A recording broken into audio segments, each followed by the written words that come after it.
Right then, we suffered our fourth consecutive defeat at the hands of Arsenal after losing 2-0 Wednesday night. It was the first defeat under Ruben Amorim, and we are looking to bounce back. Now, Nottingham Forest at home is an opportunity for Manchester United to pick up some points. They, on the other hand, will be a bit of a wounded animal themselves after they lost to Manchester City midweek, ending City's hilarious little streak that they was on. And it was comfortable for City as well. It was 3-0. Forest are actually in sixth place. We can go level with them. They got 6 wins and 4 draws, and they've scored at least a goal in 5 of their last 7 away fixtures in the Premier League. They're not to be taken as lightly as I know that you want to take them. Now, Nuno, very interestingly, this is going to sound extremely familiar, but very interestingly, Nuno has implemented a very flexible formation that morphs between a 4-2-3-1 and 3-4-3. Interesting. The back line can switch between a 3-man defence when in possession, or the fullbacks move into midfield in the wing-back roles, as we've seen at United, which allows the wingers to drift inside on occasion. The fluidity gives them numerical superiority when it comes to the build-up, and it gives them overloads in loads of different areas, and it makes it... Well, they're above us for a reason. They're doing well with what they're doing.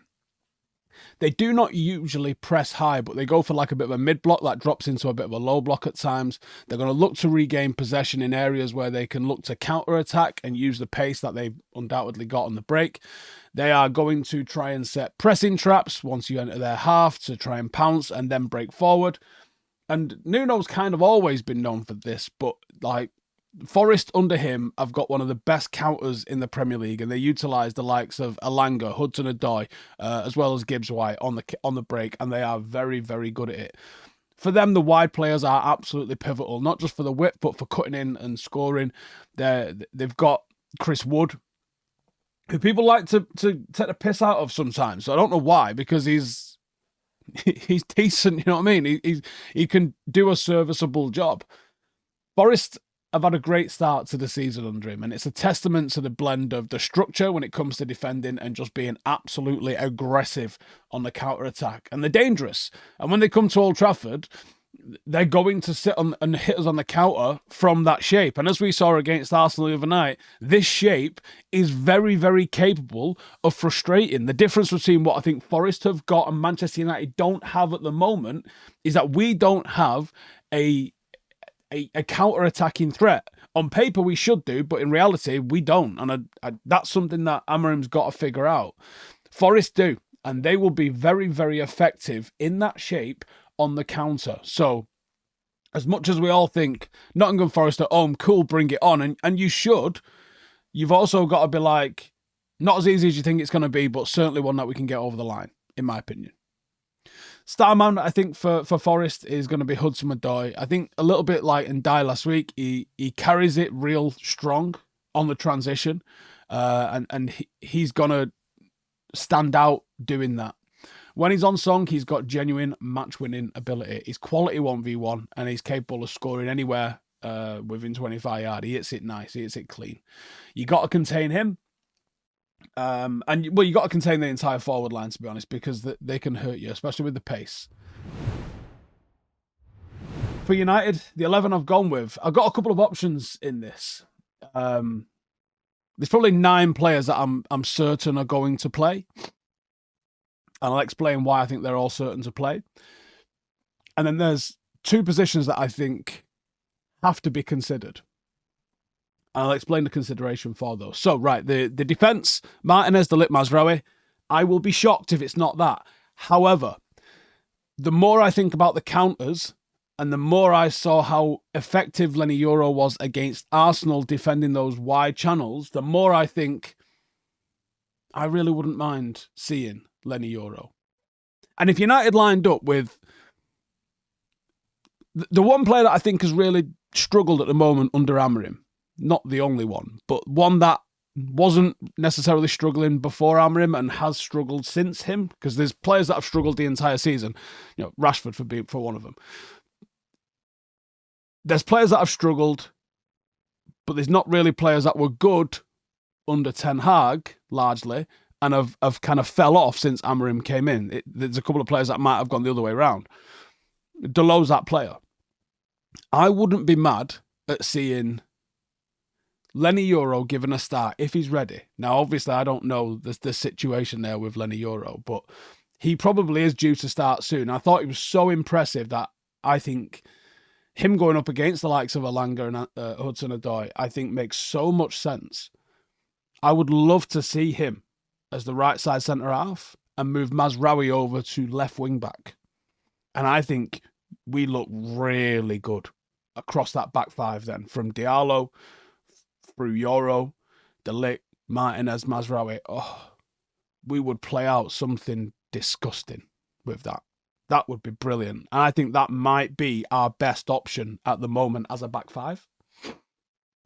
But I think it'll be Dalot, and I don't think it'll be Yoro. So I think Mazraoui's on the right, De Ligt, Martinez, obviously Onana in net. Then the first option. Now, I think Manu plays because obviously he missed in the week. That seems like something that we're getting from Amorim. So then the first decision that you've got to come to, or the second decision actually, because I guess Leny Yoro is a decision, even though we probably know the answer to it. I think the first decision is Ugarte or Casemiro. Now, for me, it's Ugarte because of the speed of the transition of Nottingham Forest. I think Casemiro and Manu, a little bit slow. Just a little bit slow. So I would go with Ugarte alongside Manu or Ugarte alongside Casemiro. But I think Ugarte should play because of the pace. And I'm not bothered. Casemiro or Manu, I think you get the same kind of job out of both of them. So I'm happy with either or that he wants to go with that. But I would like it to be Ugarte. I think it will be Casemiro alongside Manu, though. I don't know why. I just think that's what he's going to play. Which he's going to look after the ball nice and it's going to move the ball forward nice. But I just think occasionally, just a little bit of pace against this Forest team on the size of that pitch could be problematic for us. Ahmad and Dalot, as I said a second ago, I think will be the other four across midfield. And then we go to the forward line. I think Bruno plays. I think that's just a given. He's going to play. Whether that's right or wrong is up for you to decide, but I think he plays. And then I think he's going to start Xerxes as sort of a bit of a link player to try and move the ball around a little bit higher up the pitch, because we've not had that. Mount didn't get on the ball. Højlund didn't get on the ball. Rashford didn't get on the ball. Garnacho didn't get on the ball. What does Xerxes offer us? He offers us someone who's able to hold the ball up. And now, even though he was shit in his duels, you pass the ball to him rather than ask him to win it. You pass the ball to him, he does keep it. And that gives you the ability to move 10 yards up the pitch and start playing off him. So I think he plays Xerxes. Which means the final decision then is Højlund or Rashford. And right now, this is asking you to choose between a pokey eye and a kick in the bollocks. Because I don't think either of them at the moment genuinely deserve to start. So this is going to be whichever one the manager feels can offer the sort of thing that he's looking for in the forward line. Does he want to press? He probably goes with Højlund. Does he want a bit more running? Because Højlund seems to have forgot that he's good at that. And I'm talking running with the ball, because off the ball he doesn't really do the running. Does he want a little bit more running in behind? Does he think there'll even be a behind to run into? He goes with Rashford. I think this is a tough decision. And I think the Ugarte, Casemiro, Manu decision is a tough decision as well.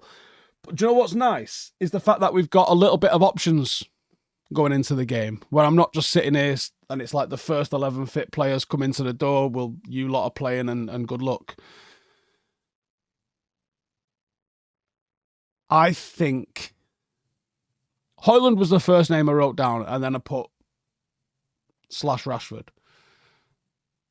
So I'll go with my gut instinct on this and I'll say Højlund. But you let me know, what do you think he's going to go with? What does he think he's going to go with? What do you think he's going to go with? Because I think there's some big decisions to be made here. Right, and the match winner for United, I think it's Diallo, because I think he's been our main forward threat for weeks. And he showed that he is the one player that's looking to create for others. And we look so much more dangerous when he plays and when he plays high up. I would love to see the start of a Yoro Ahmad partnership down that side. And you might even see a Yoro Mazraoui Ahmad partnership down that side. That's an option as well that we've not necessarily considered. But I don't think we're going to get that just yet. The form that he's in, the confidence that he's playing with, I think he can really exploit Forest down that side where Moreno isn't as solid defensively as Aina. And I think that's an opportunity for United to really penetrate and make something happen from there. And if we play a little bit like how we played against Everton, create the chances we created against Everton, we should be okay in this game. And we can come away with a 3 points. And we should have the confidence that we can go and put the game on them a little bit. As always, this video is sponsored by Hollywoodbets, and we've got another exciting offer for you for this Premier League showdown between Manchester United and Nottingham Forest at Old Trafford. And with United waiting to climb the ladder and Nottingham Forest looking to cause an upset, it's going to be a banger.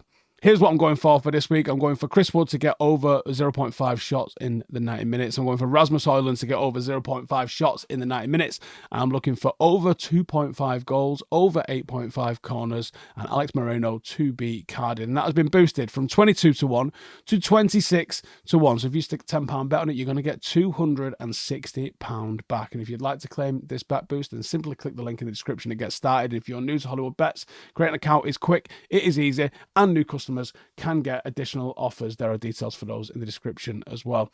Odds are subject to change. You must be over 18 to participate, and football is unpredictable, so there is drama. This is no guarantee of a win. It's just there for a little bit more of excitement while you're watching. For more information on responsible gaming, please check out begambleaware.org. This boost is brought to you exclusive by Hollywoodbets and myself, so click the link below or let me know your bets in the comments. And how do we beat Nottingham Forest?